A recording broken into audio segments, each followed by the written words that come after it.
And I went back inside and I explained more of the software and more of how things were going to interact.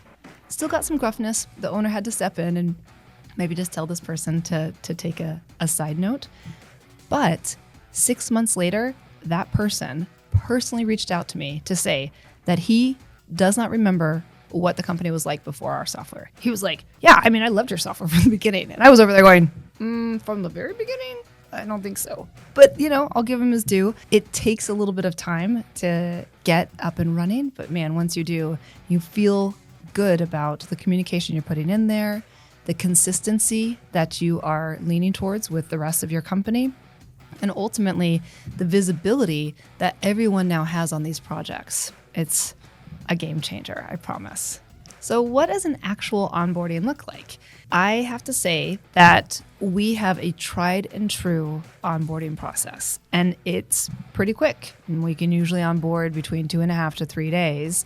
And most of the time, people like to say goodbye when I'm done because they want to kind of jump in and do their own thing. In fact, I was at a company last year and, I'm in there and I'm training everybody and I'm giving them all of these insights. And after I had gone over the demo or gone over the practice on the last day, the team literally walked me to the door and they were like, this was great. Thank you so much. We've got it from here. And it's the last time I've talked to them. It's remarkable. I see them at ISA. I make sure that they walk by and say woo woo when they see me, but that's it. I never talked to them again because they were so eager to start getting this software on board. So I come in on the first day.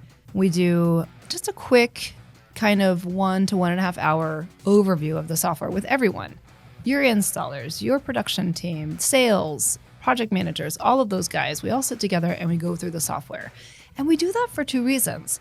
1, so that everybody can see what's coming down the pike, but 2, so that each one of our team members starts to get a better understanding of what the other team member has to go through. It's so easy to stand on one side of the wall and say, grumble, grumble, those people in sales, they never know what they're doing back here. We're always having to make mistakes. And then the salespeople on the other side saying, grumble, grumble, those people in production don't know how to make a sign. If they would just look at the information I gave them, they could do this perfectly. And everybody feels a little bit like they're doing the best job they can and nobody else is doing as good of a job. So by having everybody see the software and see how much each person has to put in, a lot of that grumbling kind of dies out a little bit, which is remarkable. And then once we finished that initial kind of 1.5 hour walkthrough, I talked to sales.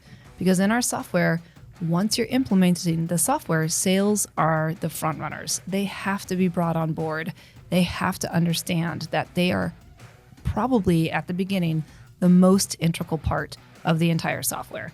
If I can't have good information in there about these projects, it doesn't matter if I can get the design installed or produced. If the information on the front end isn't good, it doesn't matter how good my team is on the back.